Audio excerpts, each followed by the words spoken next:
Les policiers les plus violents sont les plus promus.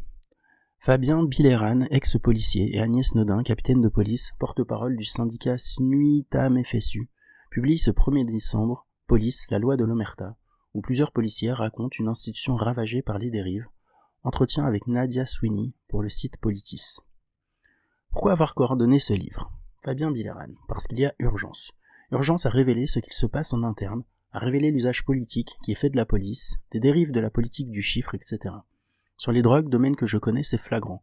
Aucun policier ne trouve de sens à jouer le jeu de la course aux statistiques, aux amendes, au pilonnage de points de deal.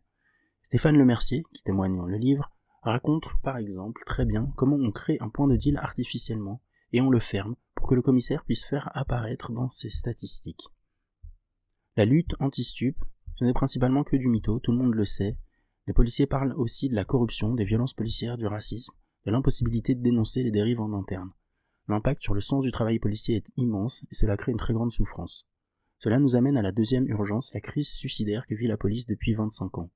Il y a eu 1100 suicides, soit 45 par an en moyenne. Dans mon témoignage, je parle sans tabou de ma tentative de suicide. Parce qu'en parler, ça peut sauver des vies, donner du courage à certains pour briser la glace. Pour moi, c'est déjà une énorme victoire. La troisième urgence, c'est la relation police-population. Il est nécessaire que les policiers, comme nous, prennent la parole pour dire la vérité et déjouer le système de représailles internes mis en place. Vous témoignez d'ailleurs tous à visage découvert. N'avez-vous pas eu peur des répercussions ? On sait qu'on prend des risques, que les collègues vont morfler, mais on est déjà au fond du seau. On a conscience de notre position marginale dans une institution qui n'aime pas sortir du désaccord commun. Cela va créer des réactions hostiles, on va probablement être taxé d'être anti-flic, alors qu'en réalité on est amoureux de la police. On veut qu'elle soit une structure protectrice pour les policiers et vraiment au service du citoyen. Ceux qui refusent de la critiquer de manière constructive sont les vrais anti-flics, ils font du mal à la police. Que voulez-vous dire ? Par exemple sur les violences policières. Je raconte dans le livre avoir été témoin de violence sur un mineur de 15 ans qui, poussé par sa haine, a voulu plus tard nous rafaler.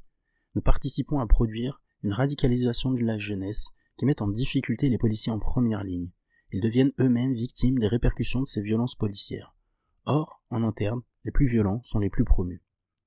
Alors que ce sont les policiers qui dénoncent, comme Christophe Annunziata, qui a bataillé pour faire reconnaître la corruption de mineurs d'un policier de la brigade des mineurs, qui devrait recevoir une médaille. Il a fait preuve d'un courage impressionnant face à un système organisé pour étouffer les affaires dans la pure logique du fameux pas de vague. Au lieu de ça, il a été placardisé alors que le policier a fini par être mis en examen et placé en détention. Comment avez-vous choisi les policiers qui témoignent ? On a sélectionné les récits dans lesquels tous les propos sont avérés et prouvables. On a tous les documents qui étaient les témoignages, c'était le premier critère. Le second, c'est la capacité à faire face aux représailles.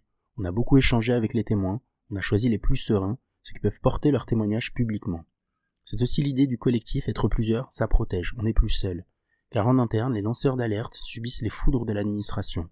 Certains ont eu peur pour leur vie, on ne les fait pas témoigner alors qu'il y a des affaires bien pires que celles relatées dans le livre.